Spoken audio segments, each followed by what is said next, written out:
Bonjour à tous。皆さん、はじめまして。ベルギー在住のなぎさです。このチャンネルでは、ベルギーに関する情報や、海外についての生活情報だったり、海外での子育て、また国際結婚などについてお話ししていけたらいいなと思います。まず、私たち家族はベルギーに2020年の2月の後半に、ちょうどコロナが流行する前に、ベルギーに引っ越してきました。で、現在1年半以上、ベルギーに住んでいるので、私が感じたベルギーに住んで良かったことを皆さんにシェアしたいと思います。まずベルギーに住んで良かったと思ったこと、一つ目は英語が通じることです。もちろんベルギー全体で通じるわけではないんですが、ブリュッセルとか大きな街に行くと、外国人がたくさんいますので、割と英語で喋ってる方が多いです。ちなみにブリュッセルはヨーロッパの首都と呼ばれていて、やっぱり外国人が多いっていうのと人種がミックス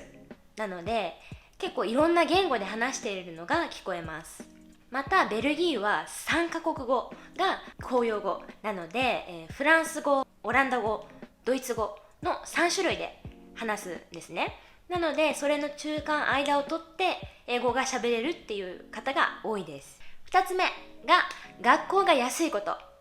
まずベルギーは、幼稚園から高校までは教育費は無料です。ただし幼稚園に関してはこの幼稚園が始まる前に、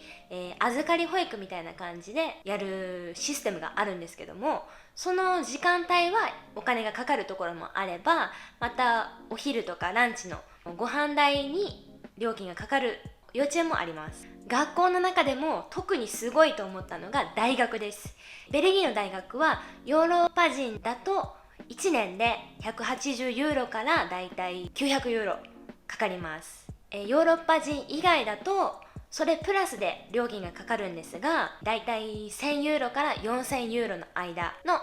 一度きりなので、日本と比べると大学4年間行って数百万かかると思うんですが、ベルギーだと3年生か5年生を選ぶ形になるんですが、マックス5年通ったとしてもトータルで100万円以下に学費が抑えることができます。3つ目は仕事に関してです。仕事はとにかく休みが多いです。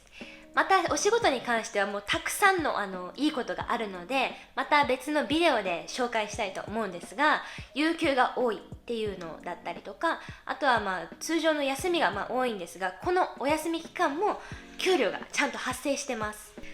なのでベルギー人はよく旅行するために働くっていう風に言うんですけれども、本当その通りで、長期で休みを取るベルギー人がたくさんいます。4つ目は国民保険のカバーが手厚い。日本では治療費全体の7割が負担されると思うんですが、例えば100万円の治療費だったら70万負担されて30万を自費で出すという形になるので、やっぱり支払うお金がまだあるので、なかなか大きい病気にかかってしまうと大変だったりっていうのがあるんですが、ベルギーだとどんな大きな手術をしても、例えば移植手術だったりとか、そういう手術もほぼ無料で保険の方がカバーしてくれます。ただベルギーの所得税が 40% と高めなんですが、やっぱりそこからこの手当が出てるっていうのもあって、ただ高いだけではなくて、仕事をやっぱりしてない人でもちゃんとカバーされるっていうのがすごいところだと思いました。5つ目がお家が広いことです。日本のこの都市に比べてやっぱりブリュッセルとかこの大きな都市でもアパートメントとかが日本に比べて広いです。スタジオと呼ばれる大学の生徒用の住居があるんですが、これでもだいたい平均が700ユーロぐらいで、アパートメントになると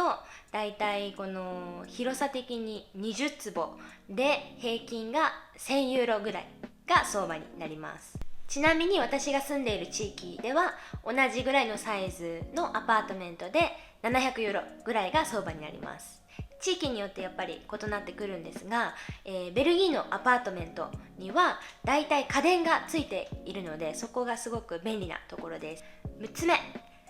ヨーロッパの旅行が格安なところです。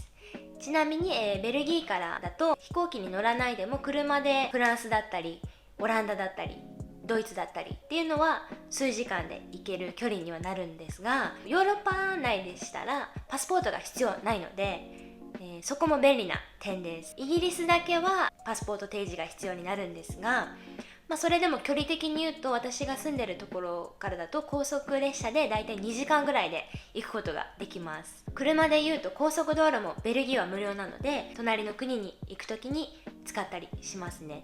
あとはフライトチケットも格安なので数千円で購入できます。7つ目は出産手当がすごい。通常分娩であれば3日間の入院で出産費用が200ユーロです。で、政府からもらえるお金が1200ユーロになるのでプラスになります。これとはまた別にプライベートで自分で保険に加入するのであれば、この個室に、入院できたりっていうメリットもあるんですが、やっぱりそういう保険を利用しているベルギー人も多いです。ちなみに私は日本で出産したんですが、その際は個室を選んで通常分娩だったんですけど、トータルで20万ぐらい支払いしたと思います。はい、ラストが有名なフェスがたくさんあることです。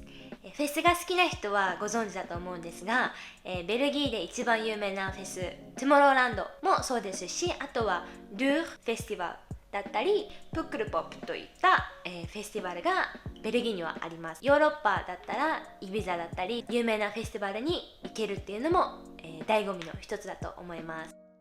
はい、ということで本日はベルギーに住んで良かったことをお伝えしました。これからベルギーに駐在する予定の方や海外に興味がある方の参考になればいいなと思います。